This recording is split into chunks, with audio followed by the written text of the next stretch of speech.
You are listening to CBT Beyond the Couch podcast, a podcast featuring two millennial CBT therapists, Ebony and Kanesha, taking you beyond the couch, discussing all things mental health, faith, trauma, relationships, hot topics, and much more.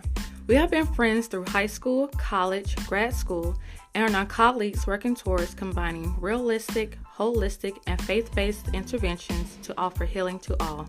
While we hope you enjoy listening and learning from our podcast, it does not replace your own journey with your licensed mental health professional. We hope you enjoy.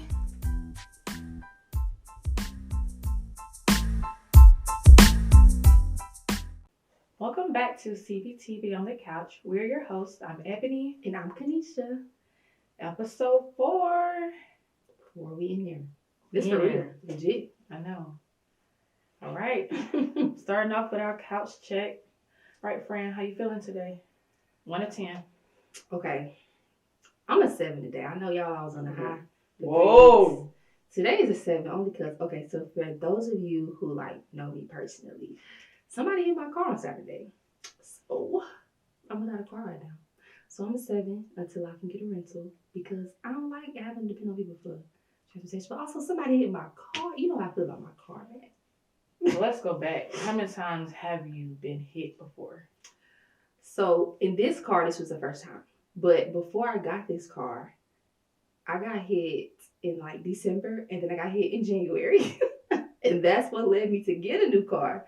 So yeah, somebody hit me in this new car and I was shook. I was on the phone with my mom and my cousin and I was like, y'all, somebody just hit me. And I just couldn't believe it. But the man was really apologetic and he was nice about it. So I couldn't even be upset.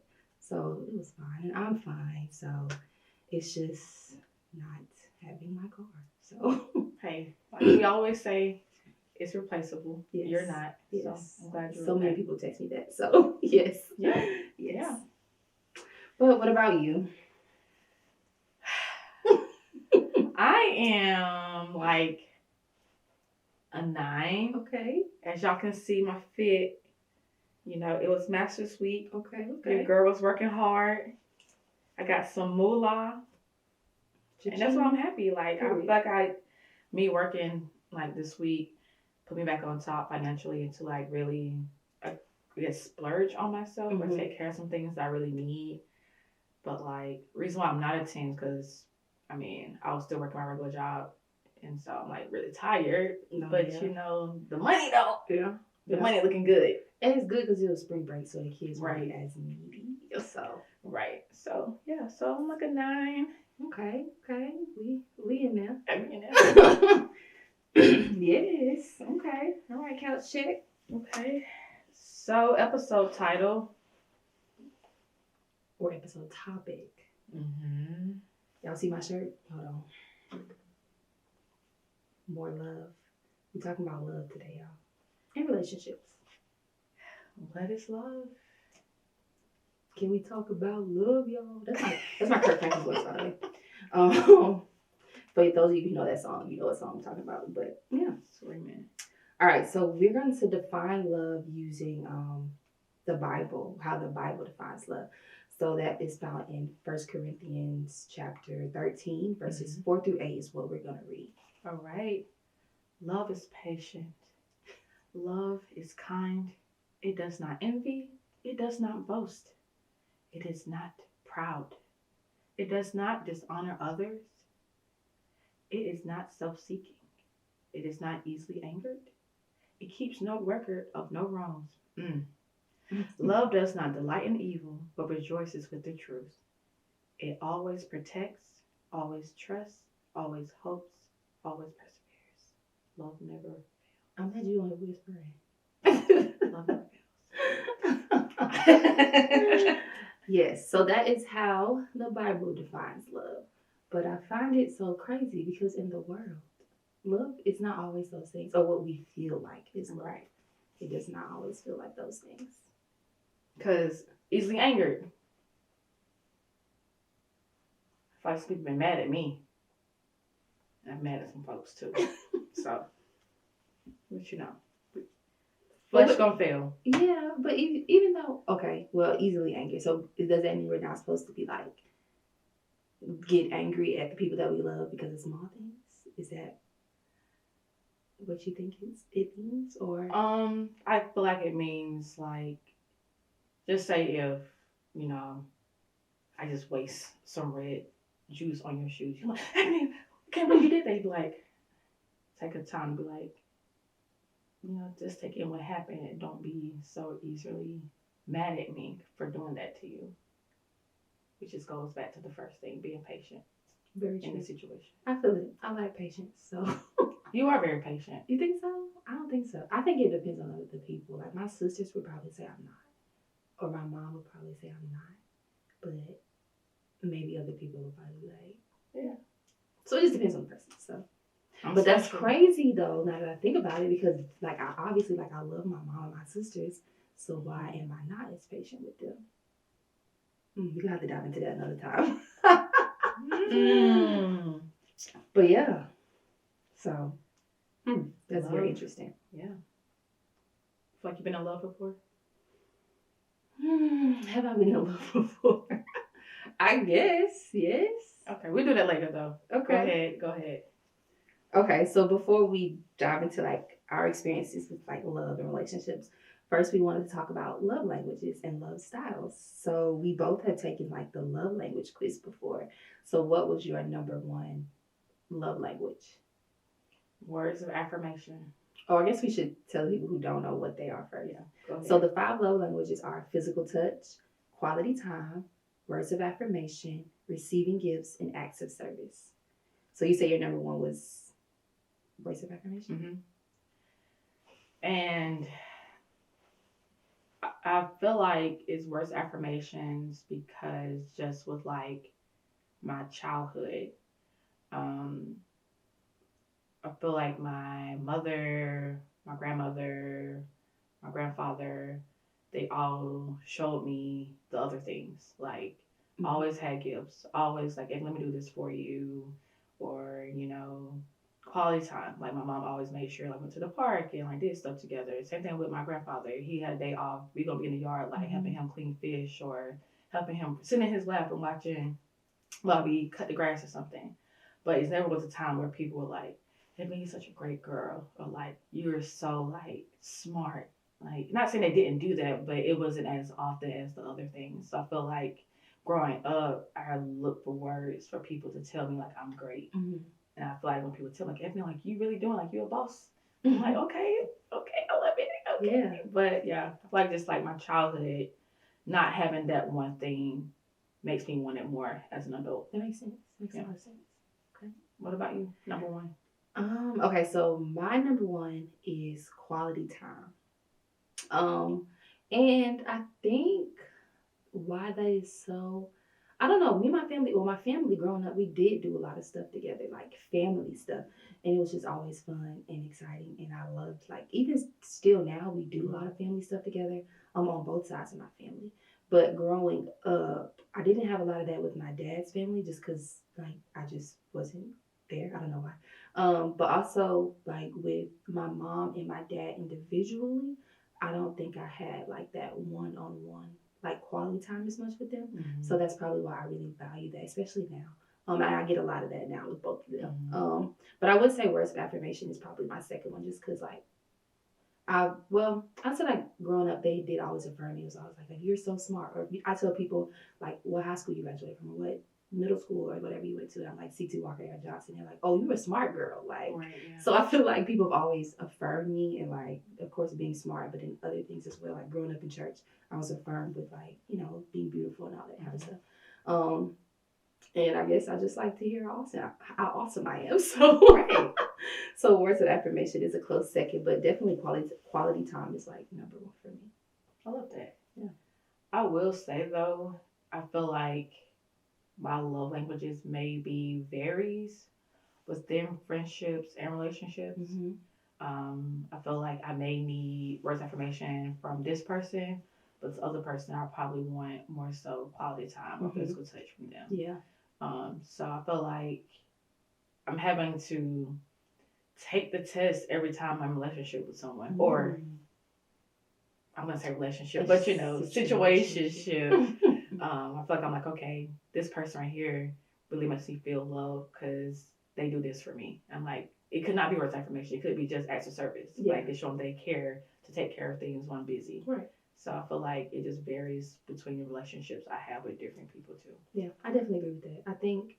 I mean, the way you might feel love from like your mom would definitely be different from like your partner. Right. So like with a partner, I feel like for me, number one would probably be physical touch, but like I don't want to be touching on my mom. That's weird. So That is so crazy. I mean, never unless it's like thought hugs, but physical touch for you. I know. But again, I know. the relationship thing.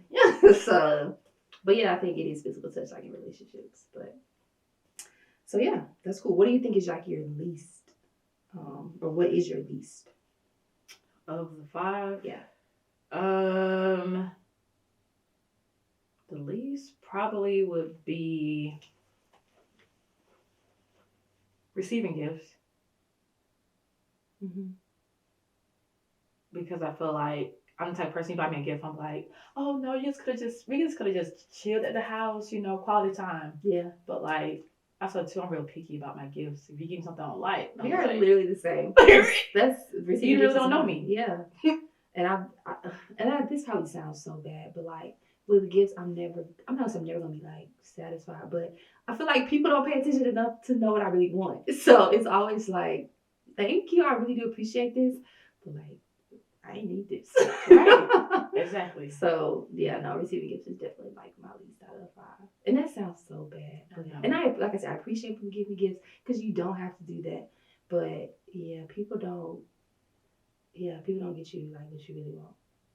Right. So then like, I'm gonna question, do you really know me? Like you bought me something that's red? Like my favorite color is orange.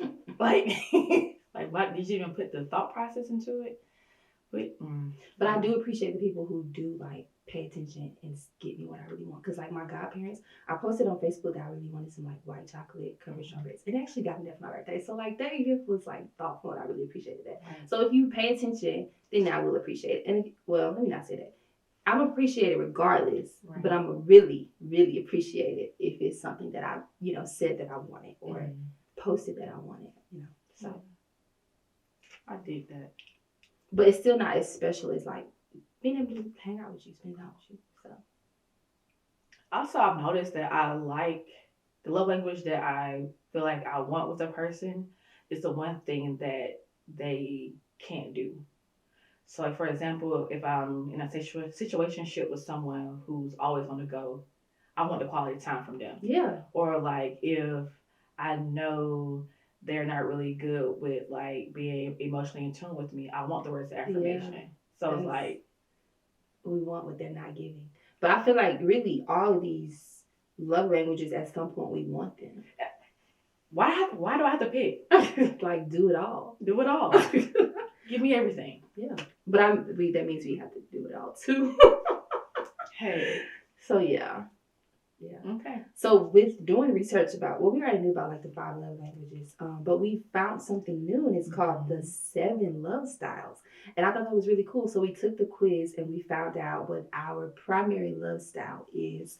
Well, I guess you can say what the 7 love styles are first. Yeah. So I think the first one or one of them is physical.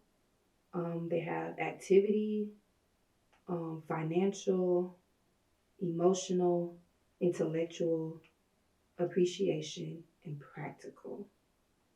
So after taking the quiz, what was your primary one? My first one was emotional. It's emotional. Okay. Are you able to read what?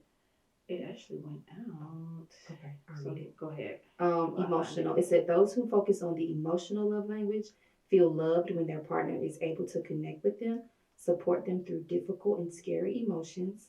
Being present for the highs and the lows is very important to those with the emotional love language. So do you feel like that's true to who you are? Absolutely. How so? Read the first sentence again. Okay, it says, those who focus on the emotional love language feel loved when their partner is able to connect with them and support them through difficult and scary emotions.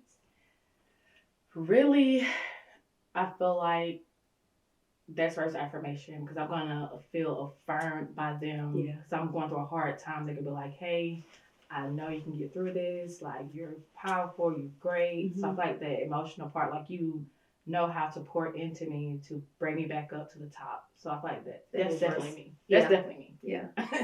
Okay. And Yeah. surprisingly, mine was physical. But again, like this quiz asked based on like a partner, whereas the 5 love languages, whatever, I guess you think of like whatever relationship you want. So for me, it was physical. So it says people with the physical love language feel loved when they receive physical affection, hugs, holding hands, and snuggles. They want their partners to show they're attracted to them and initiate loving touch. So that sounds like really needy, but but I guess like that just kind of affirms like again like I want to be with you. So like you touching me shows me like I want to be with you. Like somebody that's not trying to like hold my hand or like I know. I love that. 'Cause I never seen that side of you. Well, why you? I know. I know. What I'm saying. I guess because I never seen. But I also don't like PDA, so that it's weird. I don't know. But my second one tied for emotional and activity. And it says people who focus on the activity love language feel special and valued when their partner takes an interest in their hobbies and activities and makes an effort to enjoy hobbies and interests together, which is quality time, basically. So, do you remember what your second one was? I want to say it was intellectual. Okay. I think. So it says intellectual. People with the intellectual love language like to connect through the mind. They feel love when their partner values their intelligence, respects their opinion, and takes part in thoughtful discussion of important issues. Yeah, that's one for me. So yeah. I feel like that's second for me because I like to, when it comes down to making like big decisions about stuff, I love to discuss it with my partner. But also when he is having those same type of things, I want to feel like, oh, you about to switch your job and you want to ask my opinion on it. I love that. Like you value what I have to say, especially if like I tell you what to do and you actually do it. It's like you really know that like I have like your interest at heart. Like Yeah. Okay. So makes sense. I don't know if I've never. We'll get into that. I don't know. All right, I'm gonna just read the other two. I don't. For some reason, it's not showing the financial definition for me, but I'll read appreciation. So people who focus on the appreciation love language feel love when their partner gives them compliment, praise, and thanks. They appreciate hearing explicitly what their partner likes and admires about them. So that's definitely words of affirmation, and that was on my list as well. And then practical people with practical love language feel loved when their partners chip in with everyday duties and responsibilities. They feel cared for when their loved ones do chores and offer help. So, and I would assume just like the financial ones, just people who. It's like I think it said like those who are able to offer resources for you and stuff like that. Financial support and stuff like that. Yeah. So that would make sense. But I guess, okay, I've never been in a like serious relationship as an adult. So financial and practical, I had zero. Just again because I've never been like in a situation where it's like real. So yeah, that leads us into what? Our relationships. And also too, for those who are watching us on YouTube, we will add the link to this 7 styles so you guys can take it too, and maybe you can give us feedback in the comments as well. Yeah, tell us what your top 3 are, maybe. Yeah. Our relationships. Who going first? I guess since it's been a little awkward for me, I'll go first. Okay, go ahead. So it's awkward for me because again, I've never been as an adult. I'll say I've never been like in a real relationship. I've been in situationships. Yeah, and so I don't have like a lot of experience on like love and like stuff like that. I've dated people, but it's never been like deep, I guess you could say. And like we're gonna get into like first love, second love, third love, and all that stuff. I do feel like I've been in love like with the first love type thing. But we weren't like it was a situationship when I was a teenager. And then second love was kind of the same thing, a situationship, and it went from like 17 to like 23, 24. It's a long situation. That's a long time to be in love with somebody that ain't your man. But hey, that's it. I think you should give me your definition of what you think a situationship is. So I feel like a situationship is like, or your based off your experience. Yeah, being in a relationship with somebody or being with somebody, but not having the title of like this is my boyfriend or this is my girlfriend or like actually being together. Because again, those years from 17 to 24, we were in college. We didn't go to the same college, so we really didn't spend much time together. It was just, communication through phone or on and off stuff. So that's why I call it a situationship because it wasn't like a real relationship. Mm-hmm. But I did love him.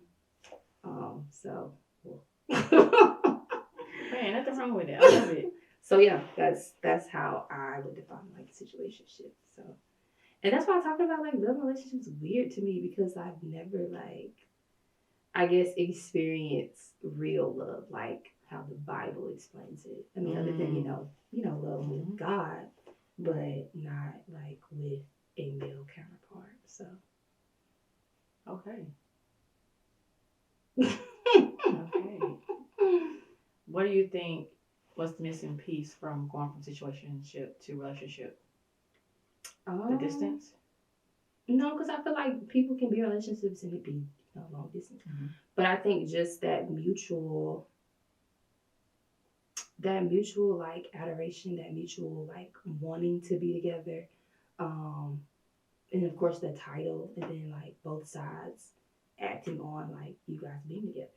Okay, effort on both sides. Mm-hmm. So I mean, because when I was obviously young, like it was, I guess, back and forth. Like when I would be putting in more effort, he wasn't, or when he would be putting more effort, I wasn't interested. So it was never, we were never on the same page. Okay. So I guess being on that same page would make it more real. Okay. Awesome. You were young, so yes, I mean, we were young. Yeah, you know. We were very young, but I have grown a lot. I mean, again, like that was, I said that when I was like, what, 24? I'm 28 now. So right, yeah. Way more mature. And the things that I allowed during that situationship, I would not. I don't even want to be in a situationship. Like, if you ain't coming, like, knowing what you want, then you don't need to be in my face.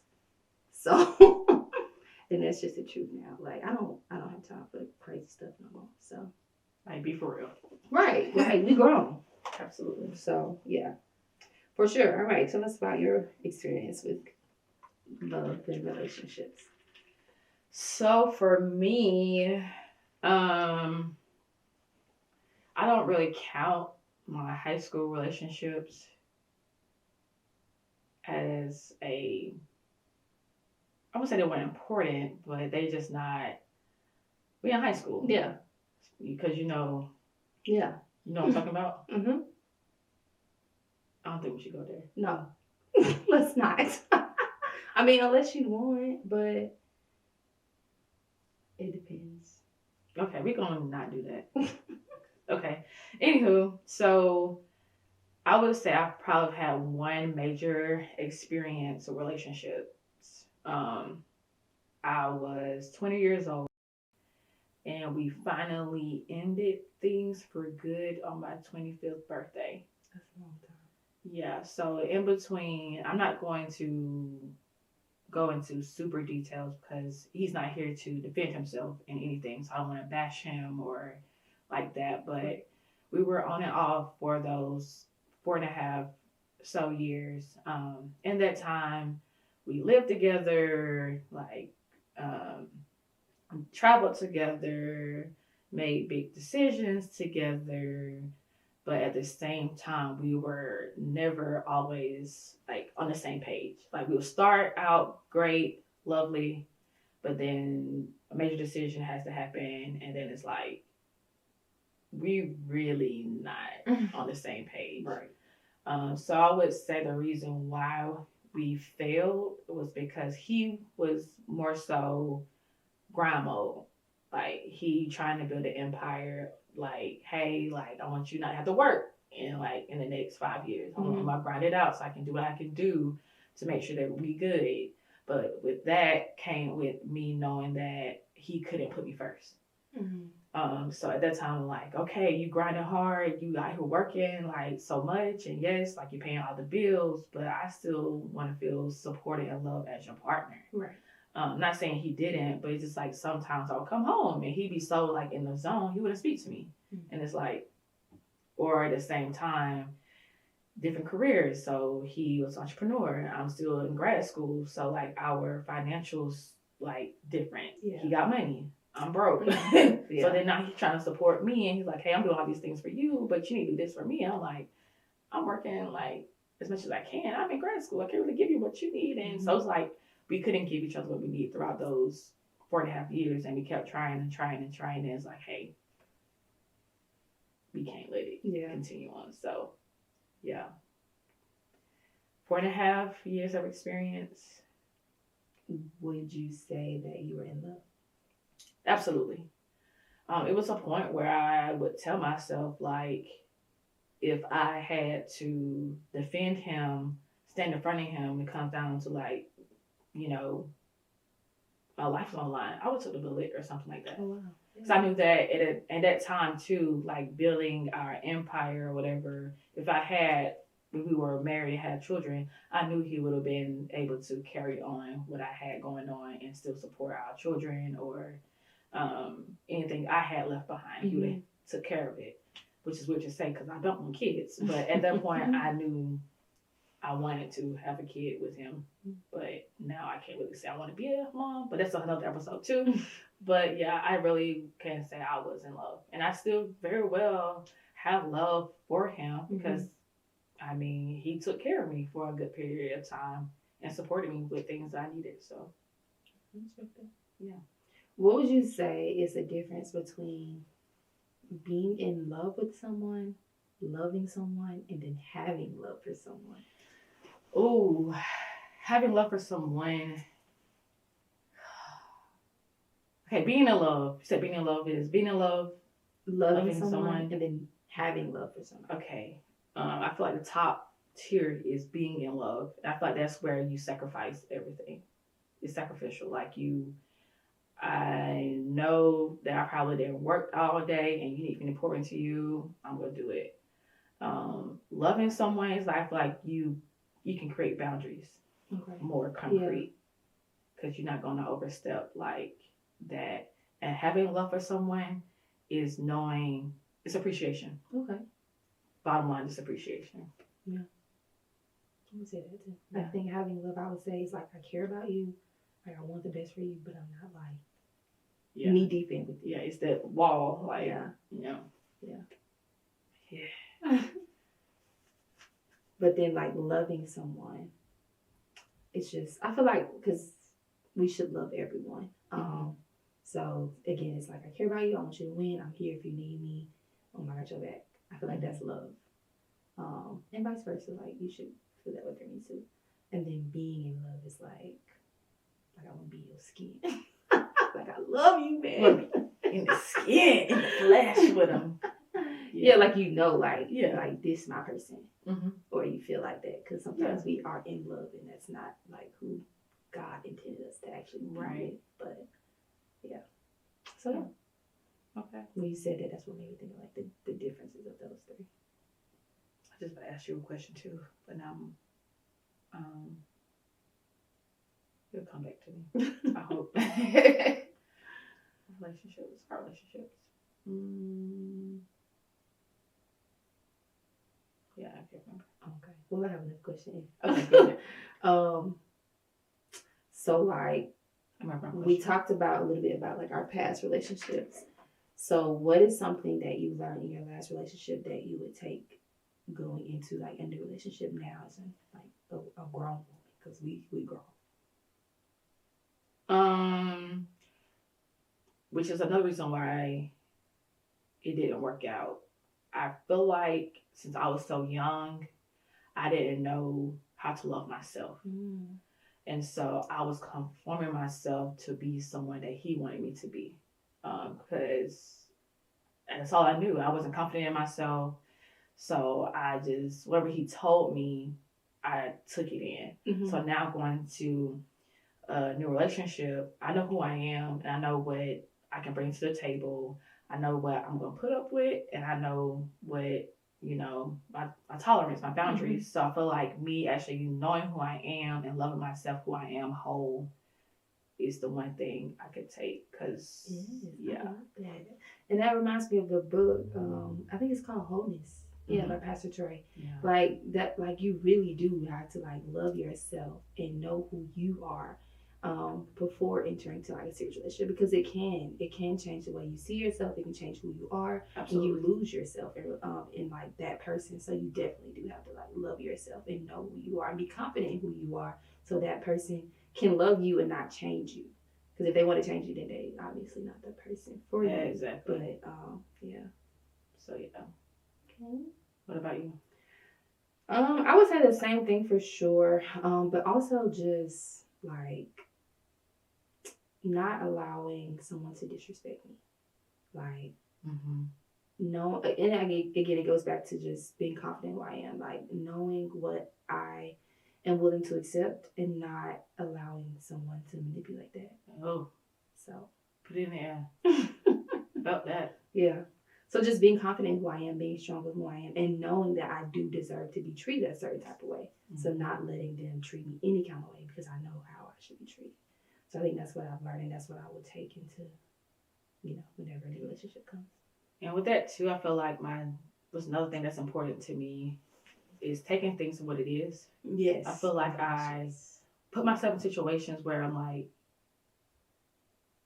looking at it like I know this is not what I want and what I should get from this person, but I'm gonna take it and just do it regardless. Yeah. Because of like that's what it is. Yeah. Whereas like, it's been times too where I feel like I have dragged some situationships because I saw like they told me what it is, but I'm like, no, I'm gonna change his mind. I'm gonna change his mind. Yeah. He gon' I mean, I'm some pressure. He want me. Like, he gonna give me the title. Yeah. But no, like, take it what it is and keep going. So I feel like that's one thing too. Like, not even like in relationship status, but it's dating. Yeah. And figuring out, okay, he tell me that's what it is. Don't try to change his mind. And I feel like men too, they know what they want and what they doing. Yeah. So I trust their word than anything. They tell me this is what it is, that's what it is. Right. Yeah. Right. I think my problem is like when it comes to like love relationships, like I'm an overthinker.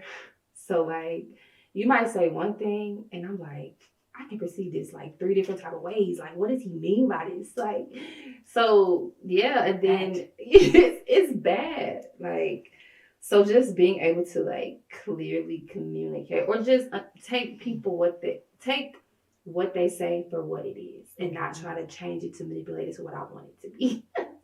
So that's yeah. me. I'm screaming. Why we the same person? I think it's because we women. Yeah, true.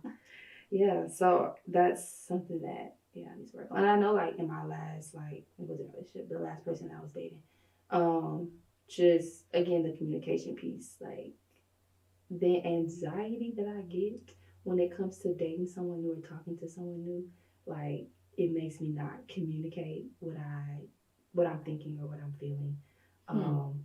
So that also makes me kind of pull back. So learning in my next situation or next relationship, learning to just be vulnerable without caring about like how the other person might respond. Absolutely. So yeah.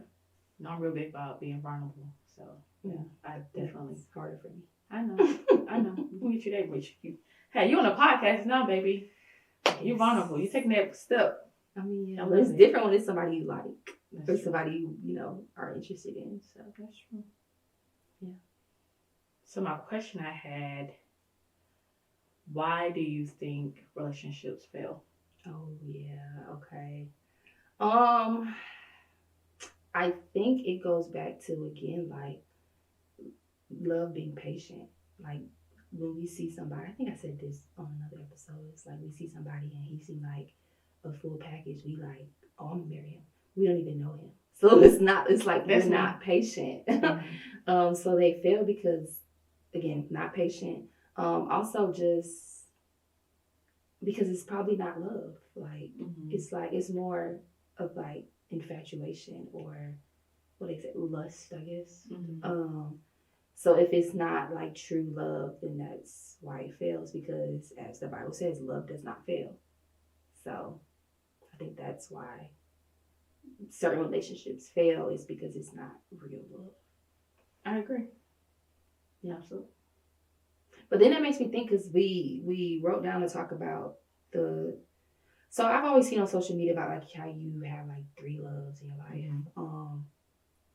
But my thought is like the first two failed. So was it real love or I don't know. I think it goes back to the being in love, loving someone, and also like having love. Yeah. So like, those two probably eventually just turn into Yeah. having love. Yeah, that's true. That's true. You want me to read about the three? Yeah. Okay. Go ahead. So if you've seen it on social, like I've seen it first on social media, but it says we only fall in love with three people in our lifetime, and each one for a specific reason. So the first love, it says, is the love that looks right. So it says it's been said that we really only fall in love with three people in our lifetime. Yet it's also believed that we need each of these loves for a different reason. So often our first love is when we are young, in high school even. It's the idealistic love, the one that seems like the fairy tales we read as children. This is a love that appeals to what we should be doing for society's sake and probably our families. We enter into it with the belief that this will be our only love, and it doesn't matter if it doesn't feel quite right or if we find ourselves having to swallow down our personal truths to make it work because deep down we believe that this is what love is supposed to be. So that's that first love. And I feel like that's accurate because, like, my first love, yeah, I felt like it didn't get no better than him. Even though he was never my boyfriend. It was just a situation. Shit. So, yeah. And then the second love, they defined this as the hard love. The second love is the hard love. I would have to agree with that. The second is supposed to be our heart love, the one that teaches us lessons about who we are and how often we want or need to be loved. This is the kind of love that hurts, whether through lies, pain, or manipulation. We think we are making different choices than our first, but in reality, we are still making choices out of the need to learn lessons, but we hang on. Our second love can become a cycle, oftentimes one we keep repeating because we think that somehow the ending will be different than before. Yet each time we try, it somehow ends worse than before. It keeps going. Sometimes it's unhealthy, unbalanced, or narcissistic, even. There may be emotional or mental or even physical abuse or manipulation. Most likely, there will be high levels of drama. This is exactly what keeps us addicted to this storyline because it's the emotional roller coaster of extreme highs and lows. And like a junkie trying to get a fix, we stick through the lows with the expectation of the high. That is so true. Like thinking about my second love and the like up and down, the ons and offs, the cycle, it continued for years. So that is so true. Do you think it's true for you? So I'm trying to go back and like piece. It's like, do I put my high school one as the first, and then the one that I was with the longest, like as this? It was hard, but also I feel like that one is kind of both. So I gotta really go back and see which one, where I'm at right now. Yeah. It says with this kind of love, trying to make it work becomes more important than whether it actually should. It's the love that we wish was right. This is like calling me out. I don't like this. I don't know if I wish it was right, but it is like trying to make something out of nothing was the cycle for that love, I would say. And then the third love, wait on that love, the love that lasts. Need that. Bring it to me, Jesus. I'm ready. It says the third love is the love we never see coming, the one that usually looks all wrong for us and that destroys any lingering ideals we clung to about what love is supposed to be. This is the love that comes so easy it doesn't seem possible. It's the kind where the connection can't be explained and knocks us off our feet because we never planned for it. This is the love where we come together with someone and it just fits. There aren't any ideal expectations about how each person should be acting, nor is there pressure to become someone other than who we are. Love that. We are just simply accepted for who we are, and it shakes to our core. It isn't what we envision our love would look like, nor does it abide by the rules that we had hoped to play it safe by. But it still shatters our preconceived notions and shows us that love doesn't have to be how we thought in order to be true. This is the love that keeps knocking on our door regardless of how long it takes for us to answer. It's the love that just feels right. No, that's made me think about it because some dudes are super persistent, but that does not mean he is the third love. So don't take that the wrong way. Right. Had to put that in there. Yeah. Because no. It says more, but I'm not going to read all this. Don't see it coming. Ooh. Oh, it says, I kind of think that those who make it to their third love are really the lucky ones. I wouldn't say lucky, I would say blessed. Yeah, ain't no luck, baby. But yes. So how do you feel about that third love? I'm ready. But it says it comes with like I know. by surprise. I know. I say I'm ready, but also like I feel like I still need to be in a period of time where there's nothing. Yeah. Like I have had that time where it's nothing, but it's still like, I'm going on dates or just feeling like that. But I feel like I need a period of like, this is nothing. You. It's just me. I've definitely had that, so I think I'm ready. Yeah. So I need that period of like, it's just, I'm trying to rub by myself, nobody to check in with, it's just me. Yeah. I feel like I had like for a split second, but not long enough. Mm-hmm. So. Yeah. And I think a lot of people always say this, like, when you're not looking for him, he gonna come. And I'm just like, I ain't been looking for him for years.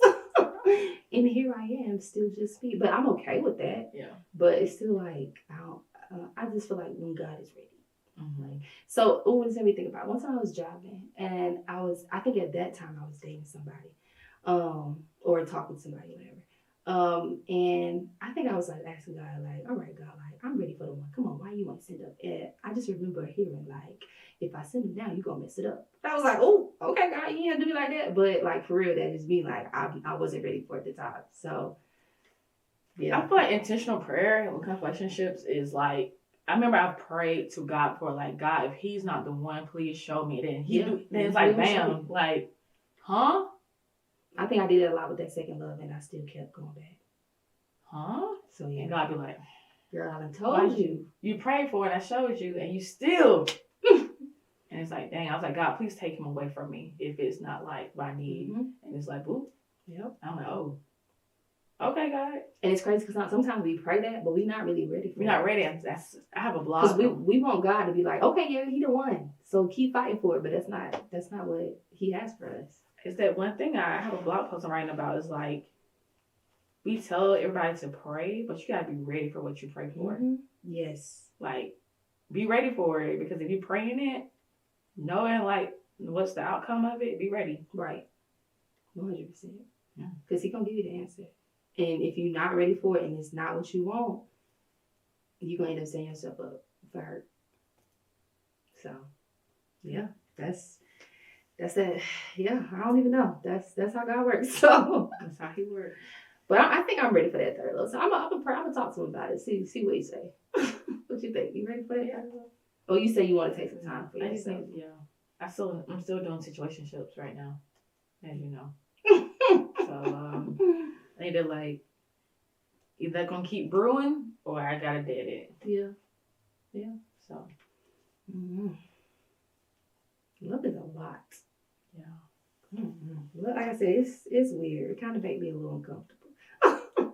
Unless we're talking about, God, I love Lord. So, yeah. But when it comes to them relationships, which is why I think relationships fail too, is because two things: communication, absolutely, and learning how to sacrifice.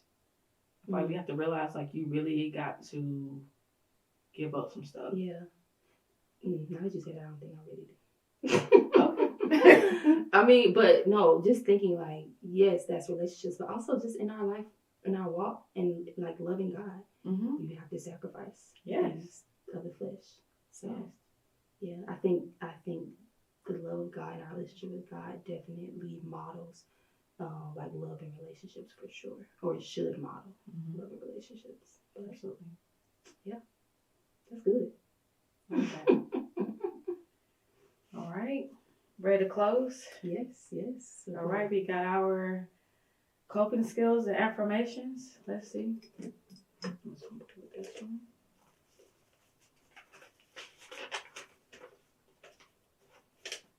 All right. Oh. Challenge negative thoughts. Ease your mind by questioning the validity of negative thoughts. Reframe them to see the positive side, which is CBT. Yeah, no, absolutely. So, And I think with love, again, we talk about overthinking. So, like, challenging them, well, I won't call them negative crazy thoughts. Why you thinking that? Right. Challenging those thoughts and not letting those small things affect like relationships. But the affirmation is do it afraid. And I think that's good because sometimes as you've like gone through things and been hurt in relationships, like we are scared to really put ourselves out there being vulnerable again. Yeah. So sometimes you really do have to do it afraid, especially if it's like because again you never know like if this person is really like about their to intentions. Yeah. So doing it afraid is important. But that goes with anything, not even just love. Yeah. So yes, I love that affirmation. Yeah. Beautiful. Yeah. Yes. Well, we hope you guys enjoyed this little conversation about love and relationships. And make sure you take the coping skills and affirmations beyond the couch. Also follow us at CBT Beyond the Couch and follow me at Kanesha with 2 A's _J. And you can follow me at Ivories of Ebony. Yes, and like, comment, subscribe to us on YouTube, Apple Podcasts, Spotify, and all the great things. All that. Yes, and we'll see y'all next week. Peace. Bye.